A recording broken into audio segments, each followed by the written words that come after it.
Comment trouver des clients? Vous avez créé votre offre, vous avez fixé vos tarifs comme on l'a vu dans les précédentes vidéos. Maintenant, vous voulez trouver des clients. On se retrouve encore une fois sur un document qu'on met à disposition des personnes qu'on accompagne dans l'accompagnement de la boussole du CM. Encore une fois, je vous en montre une partie, je ne peux pas tout dévoiler pour des raisons évidentes. Du coup, on commence ici pour les deux grandes façons de trouver des clients, que vous soyez CM ou bien que vous soyez freelance de façon générale. Il y a soit les faire venir à soi, soit aller directement vers eux. En marketing, c'est ce qu'on appelle l'inbound et l'outbound marketing. Et en fait, ils ont tous les deux des avantages et des inconvénients. Par exemple, au début, attendre que le client idéal vous trouve grâce à votre contenu, ça peut être long et fastidieux. Mais sur le long terme, cela va créer une source d'acquisition très puissante grâce à votre visibilité et notoriété. Aller démarcher directement les entreprises, ça va vous permettre de générer des opportunités très rapidement. Mais quand vous vous arrêtez, plus aucun client ne viendra à vous, comme ça pourrait être le cas avec du référencement SEO par exemple. Donc les deux se complètent en fait et ont des avantages et des inconvénients. On va voir en détail les différentes manières de prospecter avec des exemples concrets dans les vidéos suivantes. Mais ce que je vous conseille, c'est faire les deux parce que ça se complète très bien. Par exemple, si vous ciblez des restaurants et que vous souhaitez travailler avec ce grand chef étoilé que vous admirez tant, c'est plus rapide d'aller le démarcher que d'attendre qu'il tombe sur vous et vous contacte, ce qui n'arrivera peut-être jamais. À part que vous ayez une autorité énorme, qu'il soit recommandé, qu'il entende parler de vous, que votre contenu le captive tellement qu'il vous contacte lui-même, il y a peu de probabilité que ça arrive dans la plupart des cas. Donc en revanche, si il voit lors de votre démarchage que vous avez des réseaux sociaux bien travaillés, mettant en avant votre expertise, vos résultats, cela le mettra davantage en confiance pour en savoir plus. En ce qui concerne les clients en eux-mêmes, vous devez savoir qu'il y a un client idéal, mais également un client à l'inverse de ça. Vous allez voir que vous allez très vite tomber sur des mauvais clients, ceux que vous devez éviter à tout prix, même quand vous débutez. Ça, tout le monde y passe. Alors quels sont les red flags? Ils ne font pas peu d'argent et comptent surtout sur vous pour en gagner, c'est-à-dire qu'ils vont tout faire reposer sur vos épaules au lieu de revoir le problème dans leur business. Ils n'ont pas peu de budget, mais sont exigeants et chiants. J'ai 200 € de budget et tu dois me ramener des clients. En gros, ils veulent une Ferrari auprès d'une Dacia. Ils sont collants, sollicitants, exigeants, désagréables, remplis de peur. Leur faible budget représente beaucoup d'argent pour eux. En gros, une entreprise qui tremble quand elle dépense 500 € sur du prestataire, ce n'est pas une entreprise qui a validé son offre et son marché. Une boîte, normalement, 500 € de plus ou de moins, elle ne voit pas la différence. C'est un putain de business, quoi. Normalement, on ne voit pas la différence. C'est une entreprise qui a du budget, 500 € par mois, c'est pas censé être quelque chose de gros. Ça a du potentiel de faire des millions d'entreprises et la personne parle chinois comme j'ai écrit quand faut sortir quelques centaines d'euros. J'étais un peu énervé au moment d'écrire ça parce que c'est du vécu. Il y a aussi le fait que la personne sait tout mieux que vous ou du moins souhaite vraiment diriger, vous dit qu'il faut faire ci, qu'il faut faire ça, donne des conseils. En fait, elle sait mieux que vous, alors pourquoi elle vous veut quoi. Dites-vous qu'une personne qui passe plus de temps à regarder ce que vous faites qu'à gérer son business a rarement un business qui tourne bien. Les bons clients, généralement, ils n'ont pas le temps de venir regarder pendant une heure ce que vous faites. Cela fait des années qu'ils sont au même point, ça aussi c'est un signe. Car non, c'est pas normal de galérer avec son business depuis 10 ans. Ce n'est pas prêt de changer parce que vous arrivez. Donc s'ils se galèrent depuis 10 ans, généralement c'est que le problème il est ailleurs. Bref, vous l'avez compris, on privilégie les entreprises qui font déjà du cash sans nous et qui veulent passer au niveau supérieur. Un CM est là pour optimiser la partie des réseaux sociaux d'une entreprise qui a validé son offre et son marché, pas de faire décoller un business d'une personne qui peine à joindre les deux bouts. Ça faut le comprendre. Parce que souvent quand on débute, il y en a ils me disent « Ah, je veux travailler avec des petits commerces ». Mais les petits commerces, ils galèrent. Et ils n'ont pas besoin d'un CM, ils ont besoin d'un vrai business model, de quelque chose qui fait que leur entreprise, elle va déjà tourner sans vous. Je sais qu'au début, vous aurez beaucoup de gens comme ça, car ils représentent une majorité. Il y a plus d'oncles Gérard qui ont échoué à monter une affaire que de Elon Musk, forcément. Mais pour votre santé mentale et votre motivation, évitez-les à tout prix. Donc pour le client idéal, c'est simple, c'est tout le contraire. On cherche une entreprise déjà bien lancée, qui a un minimum de budget, qui veut quelque chose de sérieux de long terme. On veut des personnes ambitieuses qui vous font confiance et ne vous commandent pas sur ce que vous devez faire. Alors oui, c'est plus facile à dire qu'à faire et au début, on prend aussi ce qu'on peut, on l'a tous fait. Avoir un client avec peu de budget n'est pas un problème tant qu'il n'est pas chiant, malheureusement c'est rarement le cas. Moi personnellement, pour avoir essayé d'aider cette gamme de clients-là, je m'en suis vite rendu compte et j'ai arrêté. C'est la team, j'ai pas de budget, mais par contre j'existe des résultats, sinon j'arrête au bout de 1 ou 2 mois. Et de toute façon, j'essaye juste par curiosité et pour voir. Ça, il y en a beaucoup. Après, dans le tas, il y en aura qui seront pas comme ça et avec qui ça se passera bien. C'est le cas d'une cliente que j'ai maintenant depuis quelques années sur une petite prestation avec qui ça se passe bien, mais ça a été la seule. Quand j'ai voulu essayer sur d'autres, ça s'est mal passé. Mais il y en a qui accepteront des petites prestations, qui seront bien et qui n'auront pas de budget, mais la plupart du temps, ils sont chiants. Donc vous ne voulez pas tous les clients. Il y en a qu'on ne peut pas aider, qui sont incoachables de par leur état d'esprit, et c'est comme ça, il faut l'accepter. Donc voyez ce que vous arrivez à avoir au début, échangez avec eux, et si lors des premiers échanges vous ne les sentez pas, passez à autre chose. Souvent, vous allez avoir un feeling, quelque chose, et vous allez le sentir. Moi, plusieurs fois, ça m'est arrivé de ne pas écouter ce truc-là, et à chaque fois, je m'en suis voulu. À l'avance, je me disais, ah, ce client, sachant que ça va être une galère, il va être chiant, bah c'était le cas. Sinon, essayez, voyez une fois la prestation, ce que ça donne. Si les red flags vus au-dessus commencent à être gênants, partez vite. Beaucoup se forcent à rester, mais c'est pas une bonne chose. Vous vous lancez pas en freelance pour souffrir avec un client. Vous souffrez déjà peut-être avant, avec vos chefs et patrons. Donc fini les environnements toxiques. C'est pas l'idée de revenir là-dedans. Maintenant que tout ça c'est clair, on va passer au concret. Comment trouver des clients? On va voir les différentes façons. Alors la plus évidente et qu'on se dit au début, c'est peut-être la création de contenu. C'est souvent ce que recommandent les personnes qui conseillent les freelances. Tu dois créer du contenu sur Instagram, sur TikTok, sur YouTube, afin d'attirer des clients. Alors malheureusement, c'est pas aussi simple, et si vous avez déjà essayé, vous avez dû constater que cela peut prendre quand même beaucoup de temps pour être visible. C'est souvent la première chose par laquelle commencent les freelances, mais c'est aussi la plus compliquée, car peu arrivent à générer suffisamment de visibilité dès les premiers mois d'activité pour sortir du lot et apparaître sous les yeux de leurs clients idéaux. Quand vous tapez par exemple Community Manager dans la barre de recherche Instagram, vous verrez des tonnes de comptes avec quelques centaines d'abos, et pourtant qui se donnent corps et âme dans du contenu joli et optimisé, mais qui rencontrent des difficultés pour se rendre visibles. Mais créer du contenu c'est très bien, mais n'attendez pas seulement après ça pour trouver des clients. Je vais même vous dire que vous pouvez avoir des clients sans ça. C'est ce que moi j'ai fait personnellement, j'avais aucune trace sur internet, j'ai juste foncé dans le temps en envoyant des emails bien travaillés, ça a marché. Donc les clients, ils s'en fichent, ce qu'ils veulent c'est des résultats et voir ce que vous avez fait pour d'autres clients. Vos réseaux sociaux sont un plus, mais franchement, c'est pas ce dont ils se soucient le plus généralement. Pareil pour les sites web, etc. Cependant, pour une vision long terme, c'est quand même intéressant et on va voir comment utiliser les réseaux sociaux avec cet objectif dans des vidéos suivantes. Mais pour le moment, si vous voulez créer du contenu, allez-y. En plus, ça vous entraîne personnellement. Mais trouver des clients et se reposer que là-dessus, c'est pas le plus facile. Surtout au début. Ensuite, les plateformes de freelance, ça c'est un truc qui revient souvent. Donc Malte, Fiverr, Upwork, ComeUp. C'est un peu le supermarché des freelances si vous voulez. Et là, souvent, c'est les clients qui viennent juste pour comparer les prix. Voilà, il y a un freelance A qui est moins cher qu'un freelance B. Je pense celui-là, c'est un peu comme quand vous allez au supermarché, il y a des pommes moins chères que d'autres. Voilà. Après, il y a une question de qualité également, mais la plupart des gens s'en foutent malheureusement, que ce soit sur les freelances ou sur la nourriture. Mais bon, vous pouvez toujours tester. J'ai rarement rencontré des personnes ayant des clients très intéressants grâce à ça, même en étant bien classé. Moi, personnellement, je connais une personne qui est très bien classée sur Malte. Elle a des opportunités de clients, mais c'est toujours des clients pas intéressants. Des fois, elle me mettait dessus parce qu'on avait des prestations complémentaires. Et ça, j'ai un client Malte, tiens, viens et tout. C'était pas intéressant, c'était pas des clients intéressants, c'est pas des clients qui ont du budget, c'est pas des clients qui ont un business sur lequel tu peux faire quelque chose. C'est souvent des mauvaises qualités de clients là-bas, en fait. C'est ça qui est pas intéressant.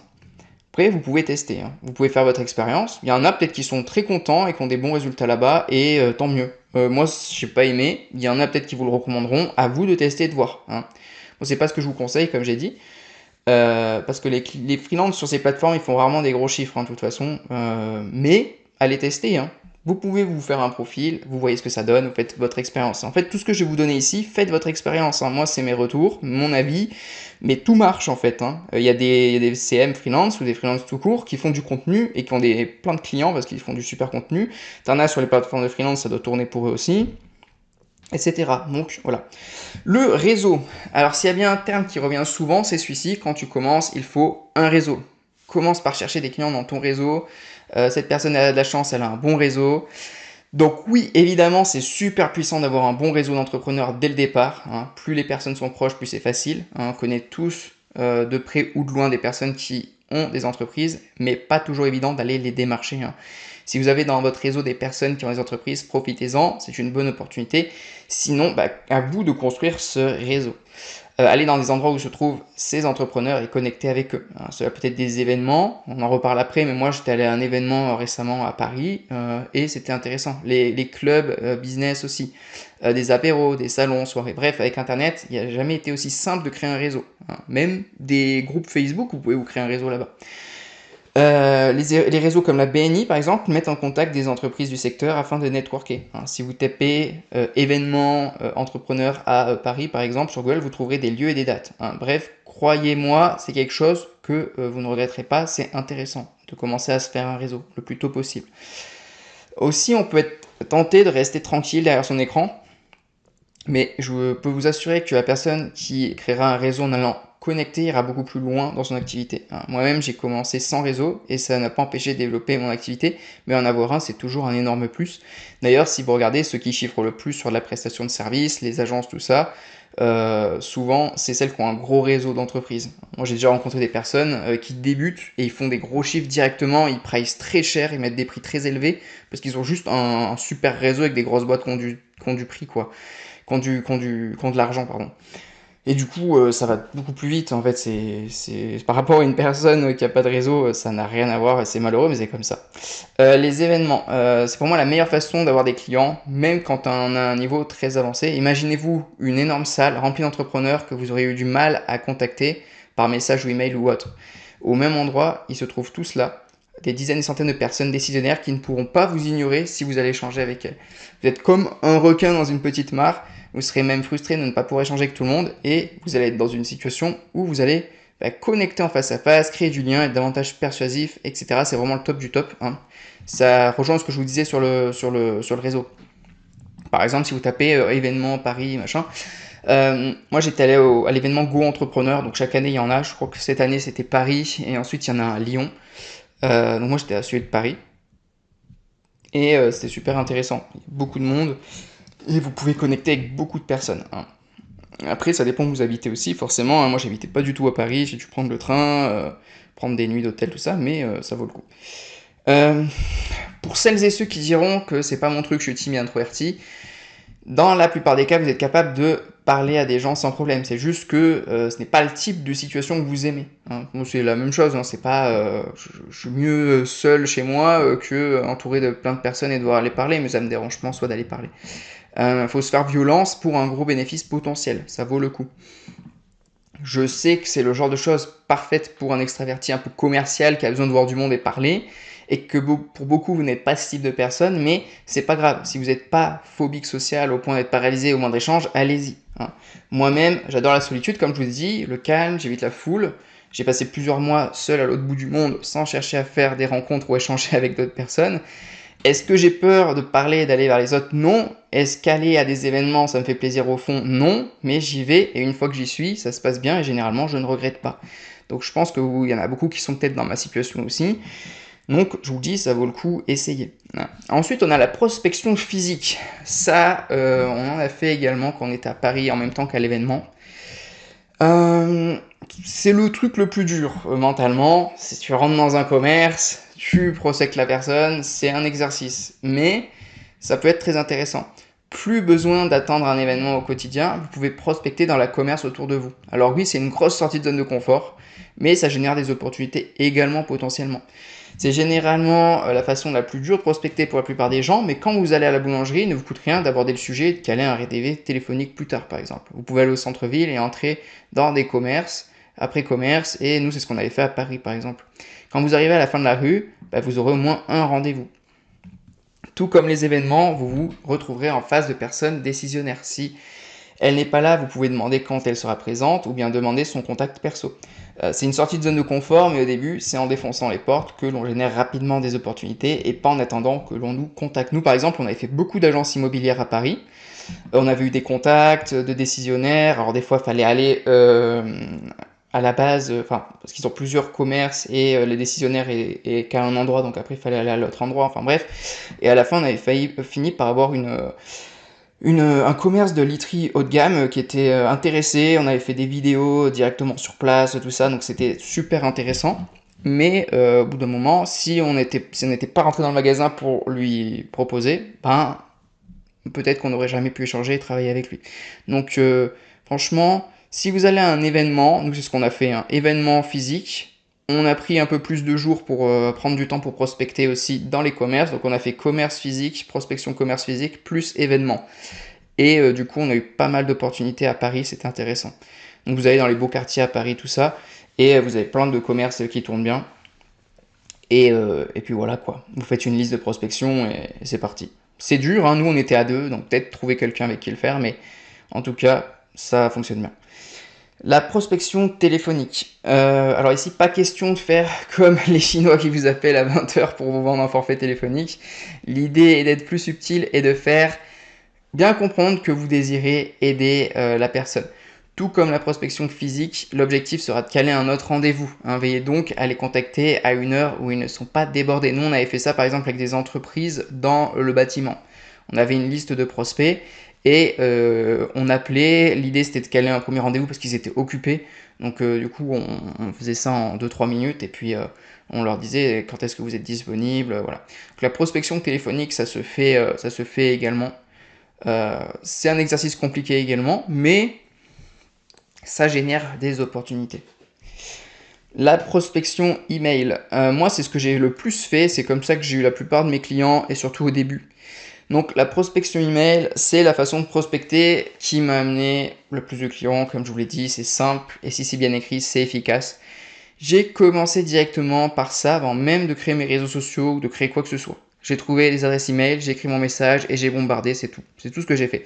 J'ai généré des opportunités, des appels téléphoniques, j'ai eu des clients sans réseaux sociaux, sans site web, sans quoi que ce soit, juste avec une adresse email qui était même pas pro, hein, il y avait @gmail.com derrière.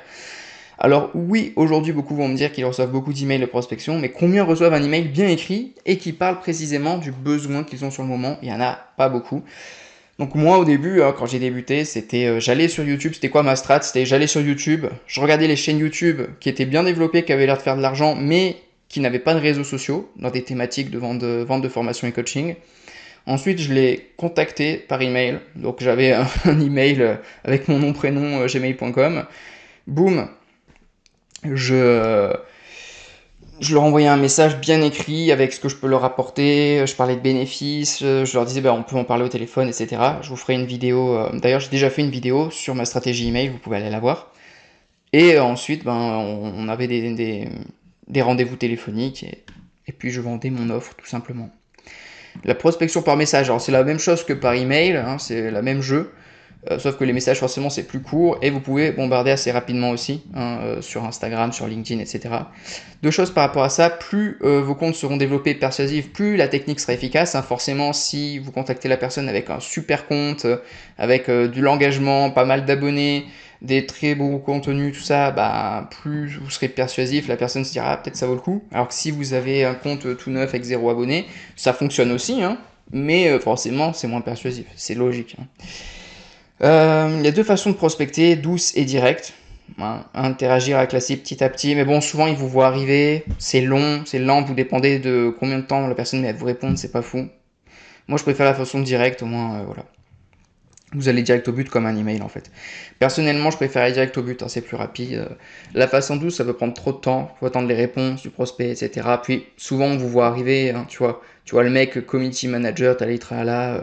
Surtout que la plupart des gens, ils le font pas très bien. Hein. Tu vois arriver la personne à 10 km, vas-y, vends-moi ton truc, quoi. La recommandation. C'est ce sur quoi se reposent beaucoup d'indépendants. Non, moi je cherche pas de clients, je fais que de la recommandation. Si c'est le cas, tant mieux, si ça marche, mais il n'y a rien de pire que de dépendre des autres pour faire tourner son entreprise. Deuxièmement, vous verrez que pas tous les clients sont égaux en termes de recommandation. Et certains, même satisfaits, ne vous recommandent pas ou rarement. Moi, j'ai des clients avec qui je travaille depuis des années qui sont contents, m'ont jamais recommandé. Parce que ça leur vient même pas à l'esprit en fait. Alors que j'ai des gens, je travaille depuis quelques jours avec, ils me recommandent déjà. Donc il y a des gens, en fait, c'est dans leur fonctionnement, ils te recommandent, ils sont contents. Et t'en as d'autres, pas du tout. Donc voilà, c'est. Après, vous pouvez leur demander, hein, quand vous avez une relation avec eux depuis un moment, ah, au fait, si tu peux me recommander, nani, nana, ah oui. Il y en a juste, ils y pensent pas ou ils font pas ça, c'est pas leur truc. Voilà. Et aussi un truc, comprenez bien qu'un petit client vous recommandera généralement à des petits clients et inversement. Hein. Un petit client, il va rarement vous recommander un client que vous pouvez presser à des milliers d'euros par mois. Et inversement, hein, un gros client, il connaît d'autres gros clients généralement. Donc n'attendez pas après vos clients pour en trouver de nouveaux. Voyez ça comme un bonus. En plus, vous pouvez évidemment solliciter vos clients satisfaits pour qu'ils vous recommandent, ce que je vous ai dit, hein, ce qui peut accélérer les choses, mais vous ne reposez pas là-dessus. Moi j'ai un ami qui a été énormément recommandé à une période, était très fort dans son domaine, et il n'a jamais cherché de clients, et même il s'en vantait, il me disait « Ah moi j'ai pas besoin, nani nana ». Et après une grosse phase de down dans sa vie perso, bah, il a quasiment tout perdu. Et quand il s'est relancé, eh bien, pour faire entrer des clients, c'était tout de suite très compliqué pour lui. Et d'autres personnes étaient recommandées à sa place. Et comme il n'avait pas l'habitude de prospecter, eh bien cela a été compliqué pour lui. Et bah, il a jamais trop remonté la pente. Donc il ne faut jamais être dépendant que d'une source d'acquisition. Alors aujourd'hui, ce qui est intéressant de savoir aussi, c'est où se trouvent vos potentiels clients. Que cherchent-ils, que regardent-ils? Si vous vous rappelez de l'exercice de l'avatar client qu'on a vu dans les vidéos précédentes, bah, l'exercice qui consiste à définir votre prospect cible, bah, ça va vous servir pour toutes les étapes qu'on va voir ensemble. Et cela va surtout vous servir en partie pour trouver des clients. Parce que connaître votre cible, ça va vous permettre de savoir où est-ce que vous pouvez la toucher, la rencontrer et échanger avec elle. Dans quel type d'événement est-ce qu'elle va, sur quel type de réseau social elle est présente, de quel type de club ou de groupe est-elle membre, quel type de contenu consomme cette personne, que recherche-t-elle sur Google et YouTube, quels mots-clés, par rapport à quels besoins problématiques, quelle information, etc. Bref, vous devez savoir par cœur où rencontrer votre client idéal, et je pense que maintenant que vous comprenez peut-être un peu mieux l'intérêt d'être niché sur une cible bien particulière, vous comprenez que c'est beaucoup plus simple comme ça. Hein. Imaginez-vous devoir faire ce travail sur 10 cibles en même temps. C'est trop compliqué, ça prend trop de temps. Et toutes ces étapes-là qu'on a vues, on va les revoir ensemble dans d'autres vidéos où je vous partage mon écran et je vous montre les choses de façon concrète. Là, c'était plus théorique. Et en parlant d'aller plus dans le détail, si tu souhaites développer ton activité de community manager avec succès, je t'invite à aller voir cette vidéo sur ma chaîne YouTube qui dure 3 heures et qui est une formation complète pour développer ton activité.